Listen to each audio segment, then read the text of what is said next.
자, 오늘부터 소수의 나눗셈 할 텐데요. 1학기 때 배웠던 거와 좀 연관이 됩니다. 자, 1번 소수 나누기 소수를 알아봅시다. 첫 번째인데요. 이걸 이제 어떻게 하냐면 소수의 나눗셈을 자연수의 나눗셈으로 바꿔서 계산하는 겁니다. 여기 이제 이런 예가 있어요. 10.4 나누기 0.4가 있어. 요거를 계산할 때 우리가 이렇게 계산을 하는 거죠. 10.4를 10배를 하고 0.4를 10배를 해서 각각 소수점을 옮겨버리면 얘네들은 자연수로 변해버립니다. 그죠? 10.4가 104로 변하고 0.4는 4로 변해요. 10배씩 하면. 그러면 원래 요 나눗셈을 하는 게 아니고 이 나눗셈, 104 나누기 4를 하는 거죠. 이 나눗셈 우리가 그냥 자연수 나눗셈이니까 이전에 다 공부해서 알고 있단 말이야. 이거 할 줄 알아. 이거 나눗셈 했더니 26이 되었어. 근데 이게 그냥 답입니다. 잘못 생각하기 쉬운 게 10배씩 해가지고 나온 답이니까 원래 걸로 가면 다시 10배 나눠서 10을 나눠서 2.6이 되는 거 아닌가 라고 생각할지 모르는데 그렇지가 않습니다. 자, 곱셈 같은 경우에는 얘를 이렇게 바꿔서 곱했으면은 그 결과도 사실은 이 곱한 거에 영향을 받아서 원래 답보다 100배가 더 많은 답이 나와요. 100배가 더 큰 답이 나옵니다. 하지만 나눗셈은 그렇지가 않아요. 그 원리가 왜 그렇겠습니까? 그 원리가 이런 거죠. 나눗셈이라는 거는 덜어내는 개념이잖아요. 그래서 10.4에서 0.4를 몇 번을 덜어낼 수 있느냐 하는 것은 이게 10배씩 돼서 104에서 4씩 몇 번 덜어내느냐 하는 거랑 완전히 똑같은 문제가 돼버립니다. 그래서 곱셈하고는 좀 다른 거예요. 10배 했으면 그냥 이 계산이나 이거 계산이나 똑같아져 버립니다. 자, 이제 뒤에 가면 분수를 가지고 이걸 설명한 게 나오는데 거기서 더 확실하게 알 수 있을 거예요. 그래서 어쨌든 똑같이 10배씩 해가지고 나눠도 이 계산 결과는 똑같다. 뭐 이런 겁니다. 그럼 만약에 소수 두 자리까지 있는 걸 한번 보죠. 0.84 나누기 0.14가 있어. 그럼 이것도 우리가 소수의 나눗셈을 자연수의 나눗셈으로 바꾸기 위해서 어떻게 하면 됩니까? 여기다 100배를 하면 이게 84 자연수로 바뀌죠? 10배만 해가지고 안 돼요. 이건. 그죠? 10배 하면 소수점이 한 번 옮겨갈 테니까 8.4가 되지. 그럼 여전히 소수점이 있잖아. 소수점이 우리가 눈에 안 보이게 만들려면 맨 끝으로 옮겨야 되는 거죠? 그래서 100배를 합니다. 이 나누는 수에도 100배를 해요. 나누어지는 수나 나누는 수나 똑같이 100배를 해서 84 나누기 14를 하는 거예요. 그럼 이거 나눗셈 하면 이건 이제 몫이 6이거든. 6으로 나누어 떨어진단 말이야. 그럼 이게 그냥 답이야. 얘의 결과도 그냥 6이다. 이렇게 하면 되는 거야. 똑같은 배수만큼 곱했으면 그 나눗셈은 원래 나눗셈과 완전히 같다. 이걸 다시 뭐 100을 나눠준다든지 이런 짓을 하는 게 아닙니다. 그건 곱셈일 때 그렇게 하는 거라 그랬어요. 자, 나누어지는 수와 나누는 수에 똑같이 10배 또는 100배를 하여도 몫이 같다. 되겠습니까? 자, 그럼 그게 왜 그런지 그 원리를 우리가 분수로 좀 설명하면 쉬워요. 조금 밑으로 내려가 볼게요.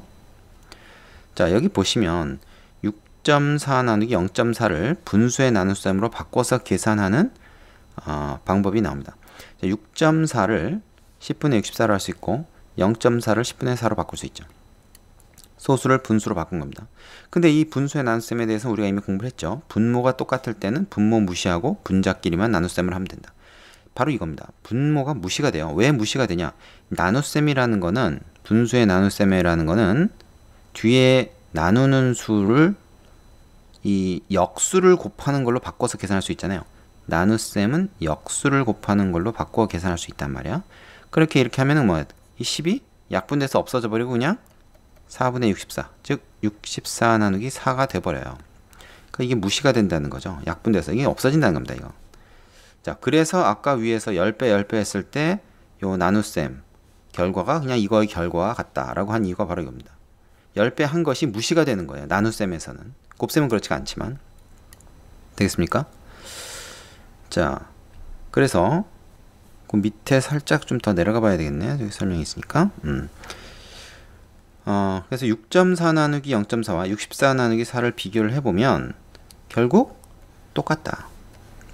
6.4를 10배하고 0.4를 10배 해서 자연수로 만들어서 계산한 것이나 원래 계산이나 똑같다. 자, 그 다음에 요 하나 더 나온 거는 이제 소수 두 자리까지 있는 거죠. 1.28 나누기 0.16.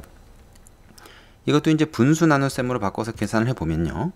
100분의 128, 1.28이 100분의 128이고 0.16이 100분의 16이죠. 16이죠. 그죠? 그럼 이것도 나눗셈을 할 때 얘가 무시가 된단 말이야. 왜냐면 이제 곱하기로 바꿔서 곱셈으로 바꿔서 계산해보면 알아요. 우리가. 그죠? 이 100이 약분이 돼 없어진다는 걸. 이게 16분의 100을 곱하는 게 되지 않습니까? 그럼 이제 100이 없어진다는 거죠. 그래서 그냥 위에 있는 분자의 나눗셈만 하면 된다 그랬어. 그럼 이게 바로 뭐냐? 결국 얘를 이걸로 바꿔서 계산해도 결과가 같다. 뭐 100을 뭐 곱하는 개념이 아니라는 거죠. 그래서 얘를 갖다 우리가 계산할 때는 그냥 100씩 곱해서 계산하는 걸로 해도 차이가 없다라고 하는 겁니다. 되겠습니까? 보충 설명해 보면 뭐 그 내용 그대로 똑같이 한번 정리가 되어 있습니다. 그래서 10이나 100 혹은 뭐 1000을 곱할 때도 있겠죠. 그걸 곱해서 자연수 나누기 자연수로 이거를 문제를 바꾸어서 계산을 한다는 거죠. 자연수 나누기 자연수로. 그래서 소수 나누기 소수는 자연수 나누기 자연수로 바꿔서 계산을 하면 된다. 그 결과를 그대로 갖다 쓸 수 있다. 이런 겁니다. 곱셈과 좀 다른 점이죠. 그 다음에 그 밑으로 좀 내려가 보겠습니다. 이제 세로로 계산하는 게 좀 나오는데 실제로 우리가 문제를 풀 때는 요 세로 계산식을 많이 쓰게 돼요. 그래서 이거를 잘 알아놔야 되는데 어떻게 하냐? 지금 위에서 썼던 방법 그대로 세로셈에다 적용을 하면 됩니다. 무슨 얘기냐면 6.4 나누기 0.4를 할 적에 소수점을 똑같이 옮겨도 된다 그랬으니까 기왕이면 소수점 안 보이게 만들어 놓고 세로 나눗셈을 하자 이거야. 근데 여기서 주의할 게 있어. 이 소수점을 오른쪽으로 옮기는 거를 얘는 2번 옮기고 얘는 1번 옮기고 그러면 안 돼. 똑같이 한 번씩 옮겨야 돼. 얘 같은 경우도 어떻게? 이거 2번 옮겨야 자연수가 되겠죠? 그럼 얘도 똑같이 2번 옮기는 거야. 얘는 2번 옮기고 얘는 1번 옮기고 뭐 그러면 안 되는 거지. 뭐 위에서 봤지만 똑같이 100을 곱하는 개념이니까 똑같이 100을 곱해서 자연수 나눗셈을 만들어 놓고 그 나눗셈을 하면 그 결과가 나오잖아요. 그 결과 여기다 갖다 그대로 쓰면 된다는 거예요. 요거 갖다 그대로 쓰면 돼. 요거 갖다 그대로 쓰면 돼. 되겠습니까? 뭐 변환을 해주거나 조정을 해줄 필요가 없어요. 자연수 나눗셈으로 바꿔서 그대로 해주면 된다. 되겠습니까? 똑같은 횟수만큼만 옮겨주면 된다. 이것은 한 번만 옮겨도 되긴 하겠지만 똑같이 한 번만 옮기면 근데 여전히 소수 계산이 되니까 그죠? 2번을 옮겨줘야 되는 거죠. 뭐 한 번 옮겼을 때 우리가 그 잘못된 거다라는 얘기 아니라 어차피 계산을 하려면 2번 옮기고 하는 게 편하다라는 거예요. 여기까지 되시죠? 자, 그러면 밑에 나오는 문제들 한번 다 풀어보고 선생님한테 확인을 받도록 하세요.